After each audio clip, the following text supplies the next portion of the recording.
Boa noite, meninas. Tudo bem com vocês? Como é que estão as coisas por aí? Boa noite, Sandro. Boa noite, Ana.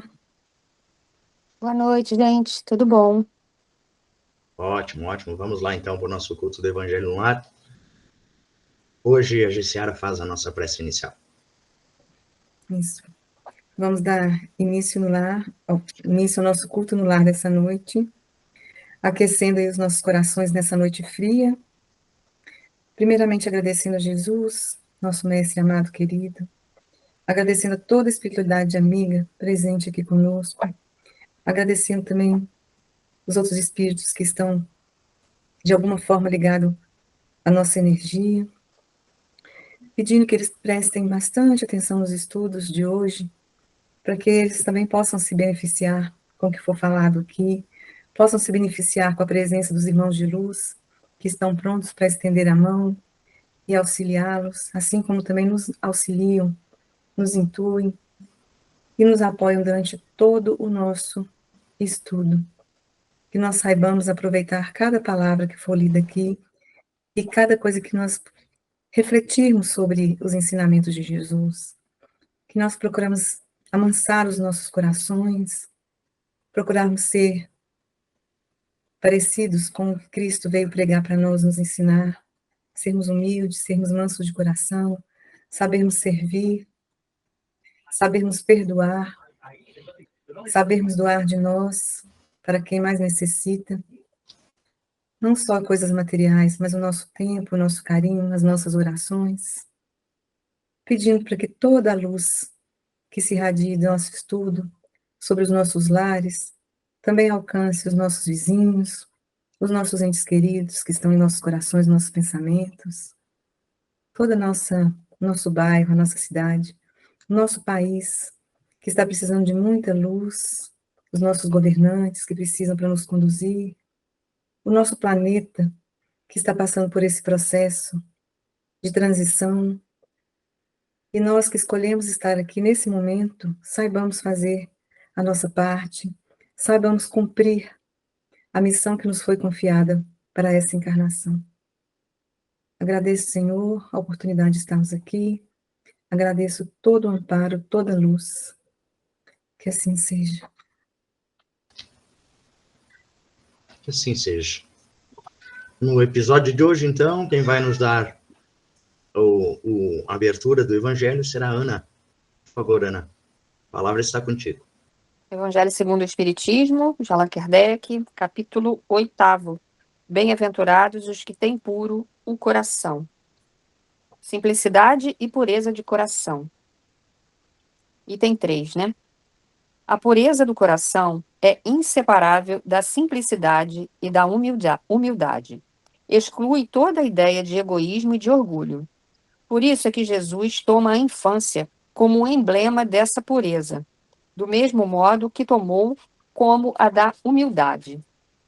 Poderia parecer menos justa essa comparação, considerando-se que o espírito da criança pode ser muito antigo e que traz, renascendo para a vida corporal, as imperfeições de que se não tenha despojado em suas precedentes existências.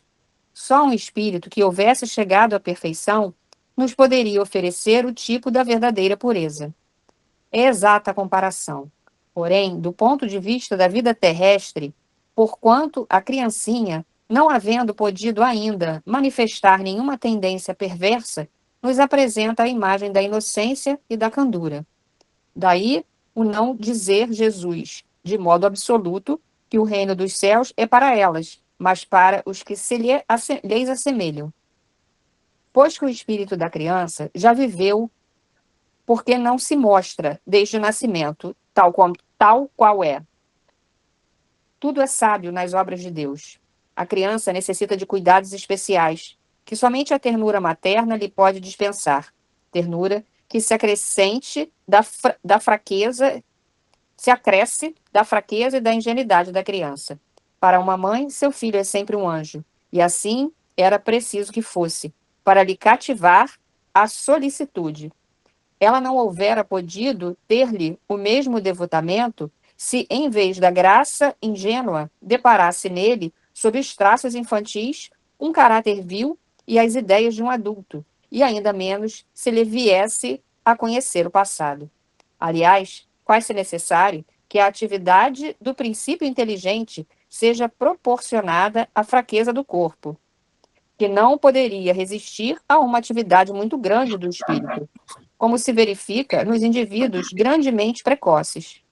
Essa razão porque, ao aproximar-se-lhe a encarnação, o espírito entra em perturbação e perde pouco a pouco a consciência de si mesmo, ficando por certo tempo numa espécie de sono, durante o qual todas as suas faculdades permanecem em estado latente. É necessário esse estado de transição para que o espírito tenha um novo ponto de partida e para que esqueça, em sua nova existência, tudo aquilo que possa entravar. Sobre ele, no entanto, reage o passado. Renasce sobre a vida maior, mais forte, moral e intelectualmente, sustentando e secundando pela intuição que conserva da experiência adquirida. A partir do nascimento, suas ideias tomam gradualmente impulso, à medida que os órgãos se desenvolvem. Pelo que se pode dizer, no curso dos primeiros anos, o espírito é verdadeiramente criança, por se acharem ainda adormecidas as ideias que lhe formam o fundo do caráter. Durante o tempo em que seus instintos se conservam amodorrados, ele é mais maleável e, por isso mesmo, mais acessível às impressões capazes de lhe modificarem a natureza e de fazê-lo progredir, o que torna mais fácil a tarefa que lhe incumbe aos pais. O espírito, pois, enverga temporariamente a túnica da inocência, e assim Jesus está com a verdade, quando, sem embargo, na anterioridade da alma, toma a criança como símbolo de pureza e simplicidade. É grande, né? Grande mesmo. Essa questão dessa comparação que Jesus faz com a criança, né, que ele coloca aqui que ela não tem ainda muita ideia do egoísmo, do orgulho, né, e da humildade. Eu vejo muito assim, eu traduzo muito pela pureza, né? A criança, ela é pura, ela acredita. Se você fala, ela acredita. E esse acreditar é a fé pura, né? Ela crê naquilo. Você falou, ela acredita. Então, além disso que ele coloca aqui, eu vejo muito essa questão do acreditar, né? Ela acredita naquilo que você conta. Por isso é que os pais ficam, olha, não vai com estranho, né? Não, fica com todo aquele cuidado, porque a criança acredita. Você vai falar para ela vai acreditar. E outra coisa que eu também vejo é a capacidade de perdoar. Você vê, a criança vai para a escola ali, ela briga por causa de um brinquedo ou por causa de alguma situação, mas daqui a pouco você olha e está todo mundo de novo brincando junto. Passou, né? Deu ali aquela rusga ali no momento, mas depois passou. Então, é essa capacidade de perdoar, eu também vejo muito nas crianças, e talvez também tenha sido por isso essa comparação de Jesus. E aí ele coloca aqui, né, que a gente, enquanto espírita, a gente sabe que aquela criança, ela é um espírito que já teve outras vivências. E aí explica pra gente, né, que quando a gente vem para encarnar, a gente passa ali por um período para esquecer justamente aquilo que a gente fez, para que a gente possa, entre aspas, partir do zero, né? Não é efetivamente do zero, porque a gente traz aí uma bagagem, mas essa bagagem está oculta para a gente, né? Então é como se a gente tivesse realmente a chance de recomeçar. E a gente realmente só vai ter construído mesmo ali, né, com firmeza o nosso caráter, quando a gente vai crescendo. Ali, enquanto criança, é justamente a hora de você moldar. E aí, nós, enquanto mães e pais, temos que entender essa responsabilidade, né? O que a gente está passando para essas crianças. Que com certeza já tem uma história, mas a gente pode contribuir para que essa história melhore, né? Para que aquilo que aquela criança traz de bom seja, né, ampliado, e aquilo que ela traz de não tão bom e de coisas a desenvolver, a gente possa ajudar. Eu acho que é isso. Eu vejo também, quando ele coloca aqui da simplicidade, da humildade, e quando ele compara as pessoas, que elas devem se assemelhar nas crianças, na questão também, nenhuma criança nasce com ódio no coração, muito pelo contrário, a criança é só amor, ela procura o amor, e ela também retribui o amor, ela procura retribuir com um sorriso, toda vez que você olha para uma criança, ela te dá aquele sorriso, ela te dá aquele olhar brilhante, aquilo é pureza, né? O coração dela não é carregado das emoções pesadas, que depois, enquanto nós vamos nos tornando adultos, a gente vai adquirindo aquilo dentro da gente. Então, assim, é essa calmaria, essa doçura no olhar, esse sorriso sincero, essa ternura que ela procura receber, e para receber ela te dá com a mãozinha que ela passa no seu rosto, com um sorrisinho, com um beijinho que manda. Isso é a simplicidade. E também, quando ele coloca da graça que ele nos dá do esquecimento, é que a gente sabe que as nossas famílias, elas não foram escolhidas ao acaso. Então, se a gente está ali no meio de algum seio familiar, a gente tem alguma coisa a resgatar ali. E o único caminho de resgate é o amor. Então, se nós conhecêssemos os nossos erros e os erros nos são afins, talvez nós não daríamos conta nem de nos amar como deveríamos, quando ele coloca, devemos amar ao próximo como a si mesmo. Então, talvez a gente não desse conta nem de amar a si mesmo, pelos erros que a gente possa ter cometido em outras vidas. E também não daríamos conta, talvez, de amar, de perdoar os erros que foram cometidos por aqueles que hoje vieram como nossos filhos, ou como nossos pais, ou como irmãos. Visto que tem muitos que, mesmo sem ter conhecimento dessa carga passada, ainda assim não conseguem superar na existência, né? Tem muitos pais que não conseguem conviver com os filhos, filhos que não conseguem aceitar os pais, porque não conseguiram apagar a impressão tão vívida que trazem dentro de si de outras encarnações. Então, isso também eu acho que é uma dádiva que nos é concedido, no intento de que a gente consiga superar para vencer o que a gente veio resgatar nessa encarnação, né? Isso é importante, né, Jaciara, isso que você trouxe, porque a gente vê que realmente a gente ia sucumbir. Uhum, Porque às vezes a gente faz alguma coisa errada com alguém e a gente leva aquela culpa, né? A uhum, gente fica se culpando, ou então quando fazem alguma coisa com a gente às vezes demora a entender o que foi aquilo, e fica com raiva, né? E guarda aquele rancor. Isso em acontecimentos daqui, né? Do uhum. dia a dia da vida atual. E que isso você trouxe é bem importante. Imagina coisas anteriores que podem ter sido bem piores, ou que a gente fez com alguém, ou que a gente, né, fizeram conosco. Como a gente lidaria com isso? Bem? Com certeza não, a gente nem lida bem com o que está acontecendo Tá agora, aqui com o né? presente, Que dirá se a gente lembrasse do anterior. a gente busca tanta fuga para lidar com o presente, imagina para lidar com tudo, não daria conta, não. O Ricardo Mello, ele fala uma coisa, que a gente já pesa tanto a mochila que a gente tem que carregar nessa estrada, imagina trazer o peso das outras, a gente não daria conta. Então, realmente é uma dádiva, porque se a gente traz todo esse amargor, como que a gente ia conseguir quebrantar o coração? Ia ser muito difícil, Eu né? estava assistindo uma palestra esses dias, acho que era, não sei se era do Haroldo ou do Jorge Elahá, e acho que era do Haroldo, e aí falava que Deus é tão misericordioso que a gente vai pagando em suaves prestações, né? Tudo Uhum, aquilo que a gente fez, a gente pode ter feito numa encarnação só, mas se a gente não está forte o suficiente, a gente vai ali resgatando um pouquinho de cada vez, né? Tipo o carnê das Casas de Bahia, a gente vai, aos pouquinhos, a gente vai ali eliminando as nossas pendências, as nossas dívidas. Como é bom, né, a sabedoria divina, porque ela faz com a gente, quanto espíritos, que nós, antes de nós reencarnarmos, como crianças, como feto, como bebês, a gente passa por um período de perturbação no mundo espiritual, onde a gente se prepara para entrar no corpo físico de um feto, certo? No momento em que há a concepção, a união do óvulo com o espermatozoide, que forma o zigoto, é nesse momento que é feita a ligação de nós, quanto espíritos, para aquele corpo. Então, a importância, imagina nós, quanto espíritos carregados de vicissitudes e de coisas boas também, porque a gente vem carregado de coisas boas também, entrar naquele minúsculo zigoto com toda essa carga.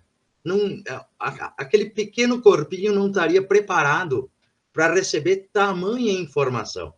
E esse período de perturbação que ele fala no texto é justamente para que nós, quanto espíritos, entremos naquele corpinho livre das nossas mazelas e das nossas vicissitudes. Para que, em contato com os nossos pais ou os nossos cuidadores, ou com aqueles que vão cuidar de nós, muitas vezes essa criança acaba sendo abandonada, né? E aí algum cuidador é que vai fazer esse papel de pai e de mãe. Nós temos condições e maleabilidade para poder aprender com aquele educador, com aquela pessoa, com o nosso pai, com a nossa mãe, naquele momento em que a gente está, que a Gisela trouxe para nós, que tu também, Ana, trouxe para nós, nesse compêndio que é a nossa vida. É por isso que do 0 aos 7 anos, nós ficamos perturbados, nós ficamos com as nossas memórias latentes. E a partir do oitavo ano é que a gente começa a acessar algumas memórias de outras existências que estão lá no nosso inconsciente. E conforme a gente vai crescendo, vai amadurecendo quando criança, né, entrando na adolescência, se junta as pedras que nós já carregamos com as pedras que a gente começa a formar para carregar a nossa mochila para a vida. Então, é muito sábio Deus quando institui essa metodologia para fazer com que a gente reencarne em um corpinho tão puro de coração. Porque aquele corpinho é puro de coração. A gente vem realmente mais propenso a aceitar, a perdoar, a ser mais generoso, mais bondoso, praticar o verdadeiro amor realmente nesse período do 0 aos 7 anos. Então, que nós saibamos nos reconectar com a nossa criança interior, mesmo que a gente tenha sofrido algum trauma na nossa infância, que o Saulo fala muito bem para a gente, né? O Saulo Haroldo e todos os grandes pensadores aí da atualidade falam que a gente não é o trauma que a gente viveu. Tá? A gente pode ressignificá-lo e trabalhar isso com bons profissionais na área da psicologia, na área da psiquiatria, como terapeutas holísticos, como terapeutas integrativos, para resolver esses problemas do trauma. Mas a gente pode voltar àquela pureza de coração que tínhamos quando a gente abriu os olhinhos a primeira vez, quando a gente recebeu o abraço dos nossos pais, quando a gente recebeu todo o amor e carinho dos nossos cuidadores. Então, isso a sabedoria divina é fantástica. Esse é o meu registro para a noite de hoje. E a gente, se alguém quiser se aprofundar mais sobre a parte da reencarnação, eu posso indicar um livro. Eu não tenho ele à mão aqui comigo, mas é O Missionário da Luz, de Francisco Cândido Xavier, escrito por Chico Xavier pelo Espírito André Luiz. Tem lá no capítulo a reencarnação de Segismundo. Lá explica direitinho, mostra direitinho como é que é feito essa aproximação do espírito, como é que é feito a aproximação do espírito com o casal que vai receber aquele espírito. É um capítulo, assim, fundamental para quem Repete quer... o nome do livro? Missionários da Luz. Missionários da Luz. Okay. Missionários da Luz. Eu até tenho um exemplar aqui, mas eu não... Está fora, que eu não vou conseguir encontrar agora. O Haroldo está fazendo um estudo desse livro toda quinta-feira, às 19 horas. Olha que coisa boa. Missionários da Luz No canal do YouTube dele, o Espiritualidade e Vida, toda quinta-feira, às 19 horas, ele tem uma playlist, então quem tiver interesse pode ir lá assistir desde o início, mas ele está fazendo esse estudo. É bem interessante mesmo, o Sandro lembrou bem. Uhum. Então, ok. Seguimos? Seguimos. Então, eu vou colocar aí, vou apresentar aqui. Nosso... eu estava abrindo o meu aqui, não esqueci que está pondo na tela.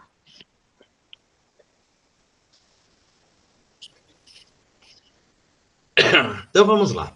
O livro Pão Nosso, escrito por Chico Xavier, pelo Espírito de Emmanuel, capítulo 27, Esmagamento do Mal.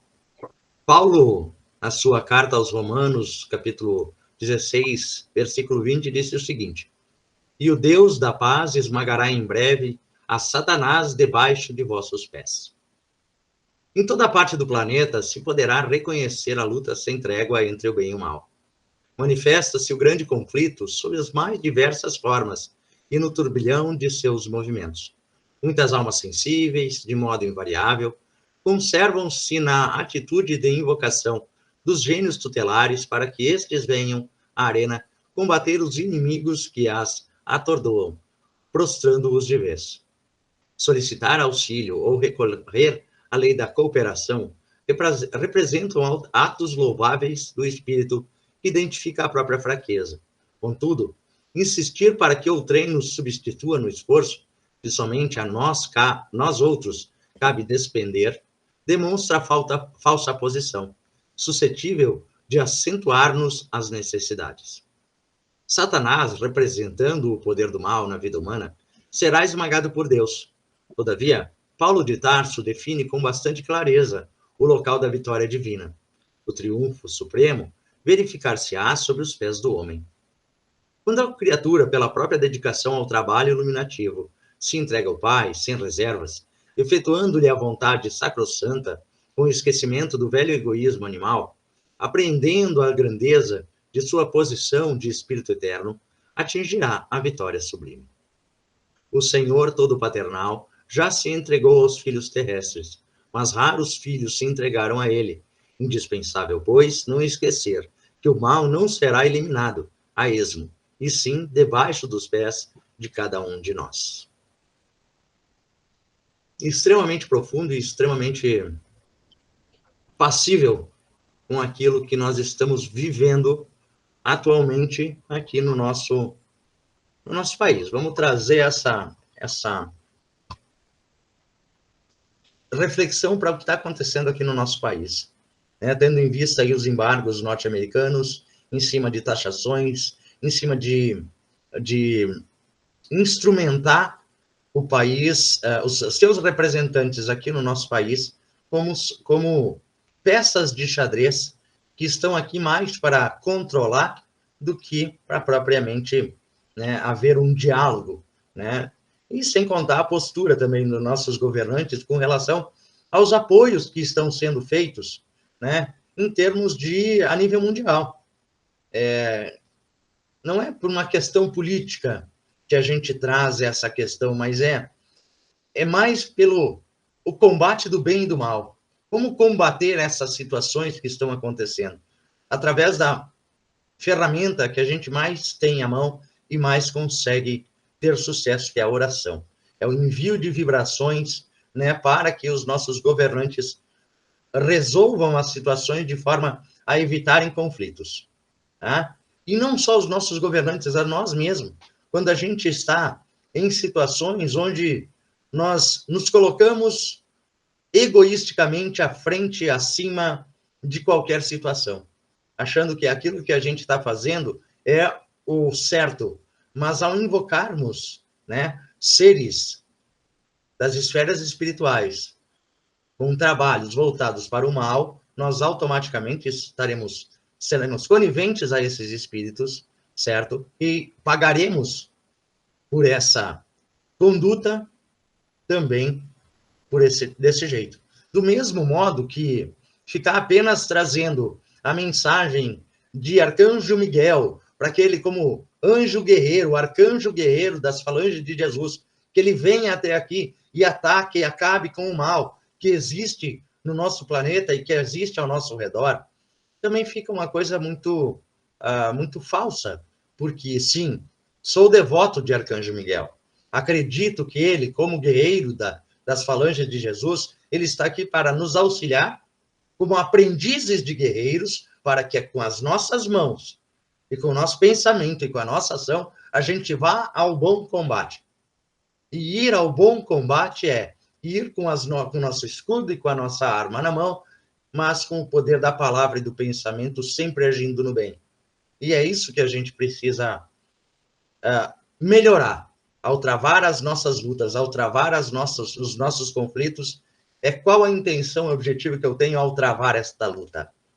Eu vou estar aqui para machucar o outro, usar do meu orgulho, do meu egoísmo, da minha vaidade, para esmagar aquele ser que infelizmente caminha nos caminhos do mal?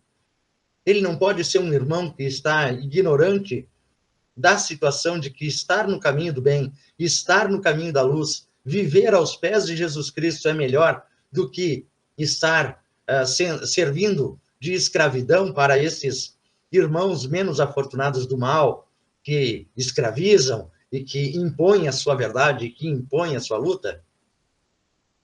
Essa é a reflexão que eu deixo para hoje. Ao travarmos as nossas lutas, que saibamos agarrar o escudo, pegar a nossa arma, mas seguir para o bom combate. Que a nossa arma não fira o nosso irmão, assim como as nossas palavras e os nossos pensamentos também não podem ferir os nossos irmãos. A gente está... Às vezes eu acho que a gente está no caminho, a gente, humanidade, né? Quando você compara que lá atrás, né, as lutas eram de espada e né, botavam lá as pessoas para serem comidas por leões, e é, essa era a diversão antes do almoço, antes do jantar. Então, se você comparar ali, a gente melhorou. Mas acho que ainda temos muito que melhorar. Uma coisa assim que eu pego de tudo que foi colocado aqui é que a gente às vezes vê o mal no outro, mas não vê em nós. Foi mais ou menos o que você colocou. A partir do momento que eu solicito uma ajuda espiritual qualquer contra uma pessoa, eu posso pedir para me proteger, mas para prejudicar o outro, onde está ficando o amai-vos uns aos outros?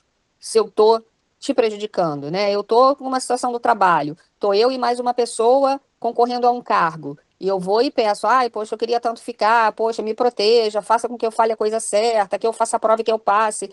E não dizer, tomara que a fulana pegue o carro dela, que não tenha gasolina, que ela não consiga chegar e que eu faça a prova sozinha, entendeu? Aí você já está desejando mal para o outro, né? E com isso, você não consegue o seu bem, porque você não consegue bem às custas do mal do outro. Porque senão onde ficou o amai-vos uns aos outros? E o que ele coloca aqui, né? E o Deus de paz esmagará em breve o Satanás debaixo dos vossos pés. Quer dizer, o que a gente chama de Satanás, que seria o mal, né? A gente é que tem que esmagar o mal que a gente mesmo traz. E só quem pode fazer isso é a gente, é cada um por si. A gente pode ter a ajuda do colega do lado, a gente pode ter a ajuda de uma oração, a gente pode ter a ajuda do guia espiritual, sim. Mas vai depender da gente, né? Realmente pisar esse Satanás e derrotar esse Satanás, que seria o que eu entendi aqui, numa figurativo, né? O mal que ainda está em nós, é a gente seguindo o mestre. Que aqui também coloca, né? Eu fechei aqui a página, mas também coloca que Cristo se entregou para nós, mas que a gente ainda não se entregou a ele. E vai cair um pouco naquilo que você falou, né, Sandro? É no pensamento, é na fala, é na oração, não é no revólver, na espada e né, na discussão, discussão que leva à ruína, né? Não a um debate de ideias, mas não a discussão que vai levar a uma briga, uma luta. Tenha chão para a gente andar ainda. E linkando com o primeiro texto, entra também a questão da simplicidade do coração, né? Porque a gente tem que ver, tem aquela metáfora que nós temos dois lobos dentro da gente, um bom e um mau. Qual que vai sobressair? Aquele que a gente alimentar mais, né? Então a gente tem que ter essa consciência de que a vida é um bumerangue. Todo mal que eu te desejo, ele vai voltar para mim de alguma forma. E todo bem que eu te desejo também, o bem sempre volta, assim como o que não é tão bom também sempre volta. Então a gente vigiar os nossos pensamentos, vigiar as nossas intenções, as nossas ações, que às vezes a gente age para o mal, né? E no final a luta é contra, a luta é sempre da gente com a gente mesmo, né? No filme do Divaldo, né? Que a Joana de Ângeles fala com ele, no final você vai ver que sempre foi sobre você, é entre você e Deus, é a sua luta contra você mesmo. Então a gente tem que aprender isso. É muito, você tem que ser muito corajoso, muito humilde para olhar para dentro de si mesmo e cada um de nós reconhecer o nosso lado sombra, o que não é tão bom, mas que pode ser melhorado, que pode ser trabalhado. E o Ricardo fala uma coisa muito, muito legal, porque ele fala que não tem como a gente apagar a sombra, você tem como iluminá-la. A partir do momento que você coloca a luz em você, a sombra diminui. Então é isso. A gente tem que aprender a se olhar, a se observar, a se conhecer. E é preciso muita coragem para fazer isso. Porque a gente faz vista grossa para os nossos bobos maus internos, né? E qual que é a melhor forma de fazer vista grossa com o nosso lobo mau interno? Apontando o dedo para o outro. Quando você está culpando, responsabilizando, e criticando e julgando o outro, você está deixando de olhar para si mesmo. Lembra uma fábula que a gente já falou aqui em outros evangelhos, daquele cabo de vassoura que a gente põe aqui e a gente enxerga a mochila do outro, né? Que está na nossa frente é a mochila do outro. Mas nas nossas costas está a nossa. Quem está vendo é o de trás. Então, assim, a gente não vê os nossos defeitos, a gente procura ver o do outro. Então, é isso. Justamente, né, Gê? Porque a gente não tem coragem de pegar a nossa mochila, tirar e colocar ela na nossa frente. Porque a partir do momento em que a gente faz esse mergulho interior e tem a coragem de abrir a nossa mochila, a gente traz todas as nossas vicissitudes para frente e passa a carregar a mochila aqui na frente.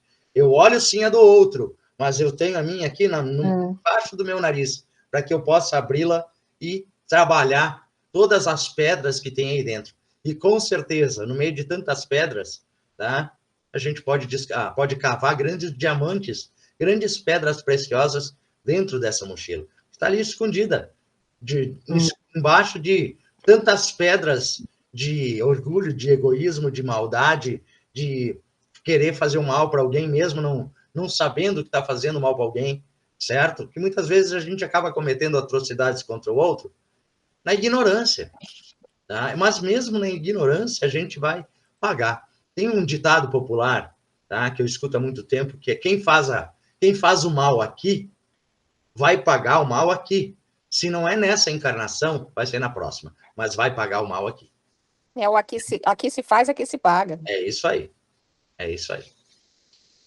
Bom, o nosso encontro de hoje, né, meninas? Hoje foi um encontro bem instrutivo mesmo, para todos nós aqui. Então vamos lá, convido a todos nesse momento, vamos partindo para a nossa finalização, a fecharem levemente os seus olhos, respirarem lenta e profundamente, cada um no seu ritmo, do seu jeito, mas sentindo toda a emoção dessa egrégora de luz pairando ao nosso redor. Convido a todos neste momento também a imaginarem uma luz branca vinda do céu, chegando até os seus lares, suas casas, seus apartamentos. Permita que essa luz envolva toda a sua casa, seu apartamento. Essa luz vem se achegando, penetrando pelos poros do cimento das paredes, iluminando todos os ambientes dos nossos lares. Essa luz vem se aproximando, chegando até ao redor da gente. Também adentrando o nosso campo áurico, o nosso perispírito, chegando ao nosso coração, afastando deste ambiente interno do nosso corpo e também o ambiente externo, que é a nossa casa, toda a sombra, toda a escuridão que pudesse pairar aqui nesse momento.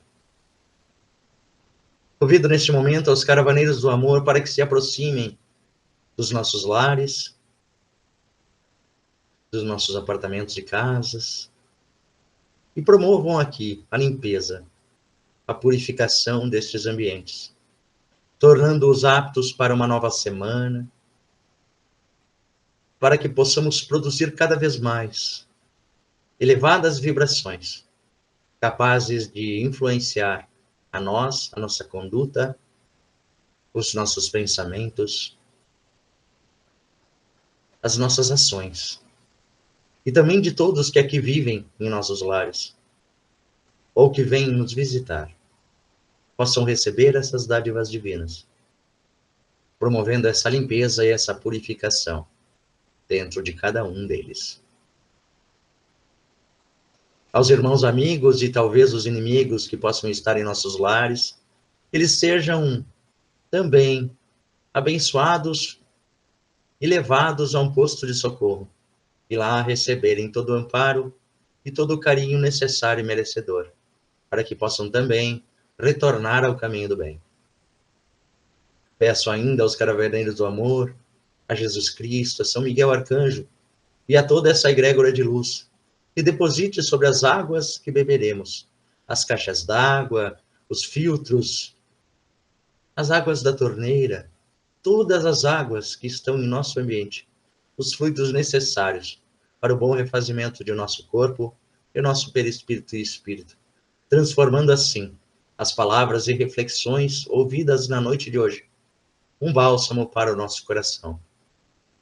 Obrigado, Pai, por todo amparo e por toda a condição de nos trazer aqui neste momento, mesmo diante das dificuldades do nosso dia a dia, que muitas vezes nos impedem estes nossos encontros. Obrigado, Senhor, e abençoe a todos que estão aqui conosco. A Gessiara, que se encontra em sua casa, em seu lar em BH. A Ana Cláudia, que está lá no Rio de Janeiro, no seu apartamento. E abençoe a mim também, Pai, que estou aqui em Caxias do Sul, Rio Grande do Sul. Muito obrigado, Senhor. Muito obrigado por esses ensinamentos. E a nossa eterna gratidão a Deus pela oportunidade de estarmos aqui, trilhando no caminho do bem. Obrigado por tudo, que assim seja. Graças a Deus. Uou! Gê, eu desliguei o teu microfone. Eu desliguei o teu microfone. Abençoada semana para vocês. Muito obrigada por tudo. Energia linda. Beijão. Com Deus. Obrigada, Tchau, obrigada. Claudinho. Beijão. Forte abraço para todos. E nos despedimos, então, da noite do nosso encontro da noite de hoje, sabendo que você, como um bom ouvinte, um bom espectador, vai deixar o seu like aqui, vai se inscrever no canal e vai compartilhar este vídeo com quem você ama. Muito obrigado pela sua presença. Muito obrigado pelo seu amparo. Muito obrigado pela sua confiança. Eu sou Sandro Poleto, criador do programa Mente Serena Reiki, mestre de Reiki e espiritualidade. Estou aqui para te guiar neste caminho do bem. Se você quiser conhecer um pouco mais do programa Mente Serena Reiki, mande uma mensagem que prontamente nós conversaremos. Meu muito obrigado. Namastê.